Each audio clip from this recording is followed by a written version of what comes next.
walls of Jericho fell down after they were encircled for 7 days.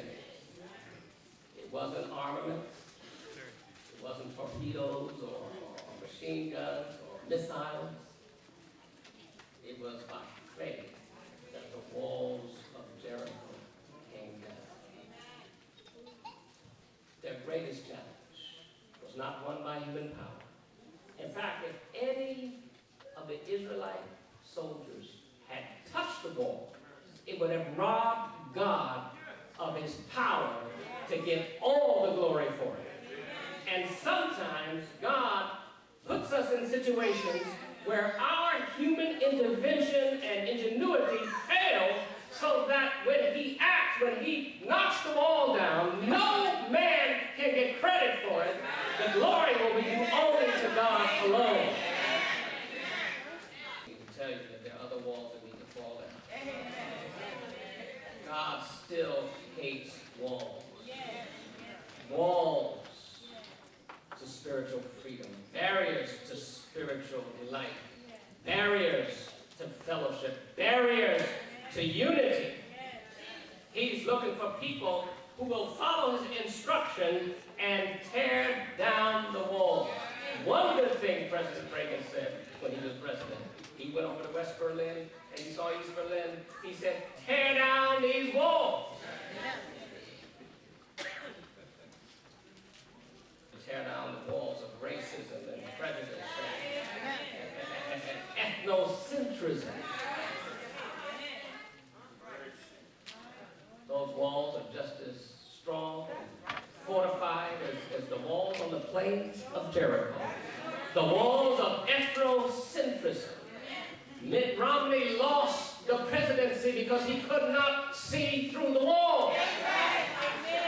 He couldn't look over and see that the country, the demographics were changing.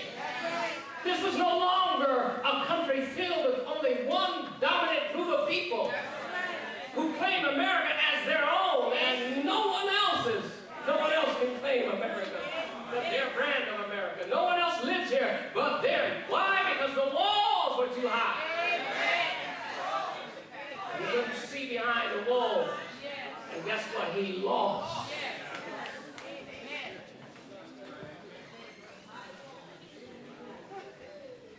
God is calling for us to knock down the walls in the church.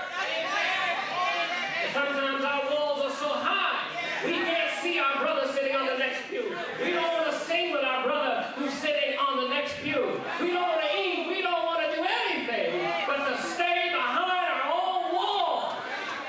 And God says, I don't like walls. In fact, I'm going to knock the wall down.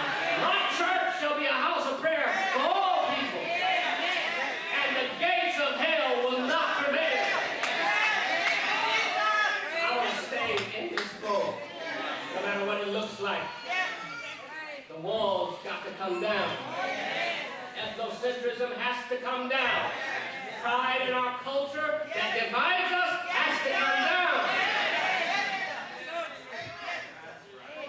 There won't be a Jamaican section in heaven. I'm sorry. There won't be an African American section in heaven. There will be no walls. Everybody's going to sit at the welcome table.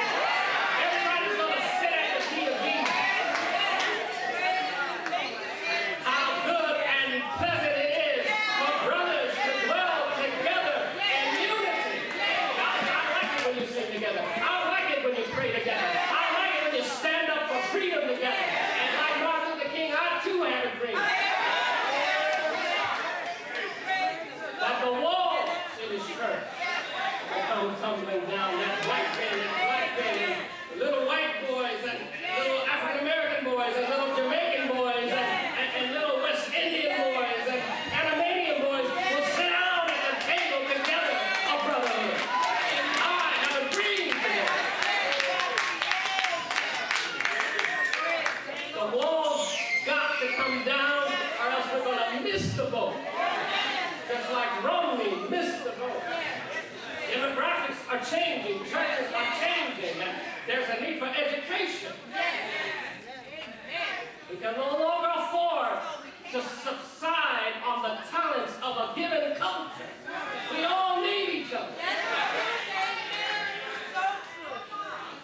testimony to that was this 50th anniversary. It was good to see everybody singing together. And it brought a certain amount of excellence when we come together at the table. The walls got to come down. Who's going to march around with me? Who has faith to follow God's instructions? If your brother offends you, you go to him. Before you come to the altar, go to that brother. Don't come to me talking about prayer. When you got aught against your brother. Follow my instructions, the Lord Jesus. Inspiration says he did not regard people, he didn't see people by the basis of their color. All of these distinctions were what's the word? It's a strong word she uses. They were demolished because he made no distinction. The woman was at the well, she needed water. I don't care if you're Samaritan or Greek. Culture did not influence his movement.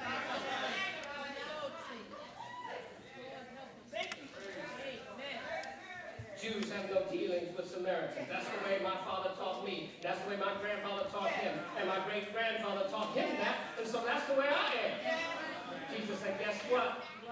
They that worship me must worship me in spirit and in truth. And the truth is that the walls must come down. And the sooner they come down, the more prosperous we will be. The more blessed we will be. The more honorable we will be. The greater witness we will have to an unbelieving world. But Jesus says, I'm praying that my disciples will be one, even as I am my Father. Make them one, Lord.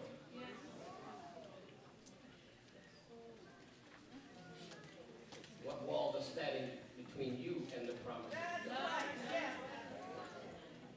Internal walls, you've got to fight. External walls, cultural walls, financial walls, besetting sins, relationship walls. All we got to do, church, is just march. Civil rights movement. Locke has come to us. Many blessings have come to us as a result of people marching together.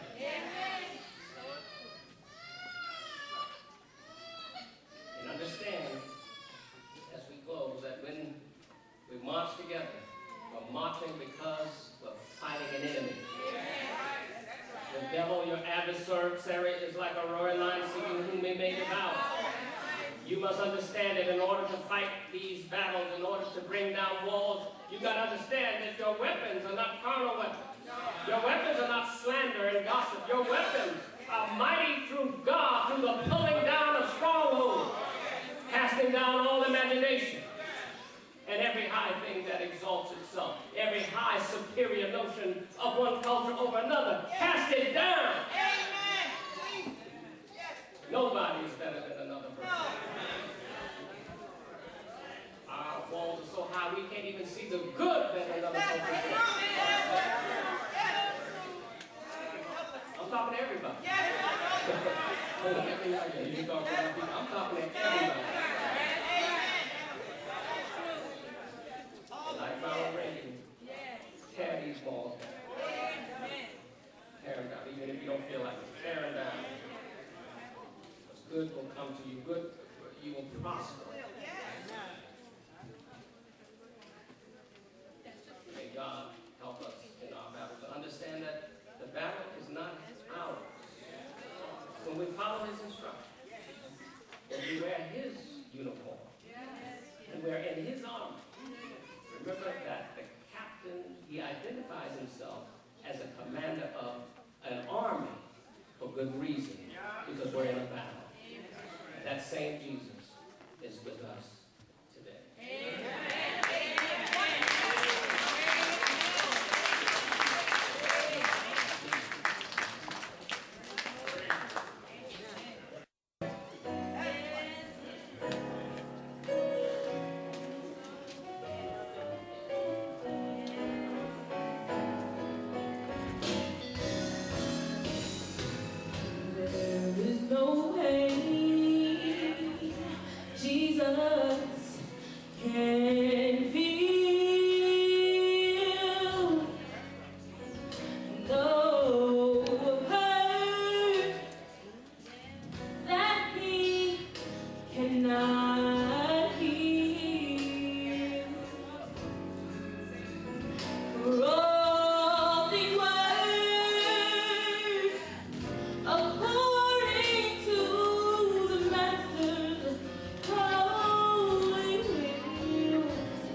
I know you guys know it right now. Come on. It's the Lord. Yes, it's the Lord. Hold your head up high and don't you cry. It's the Lord. It's the Lord. Yes, it's the Lord. No matter what you're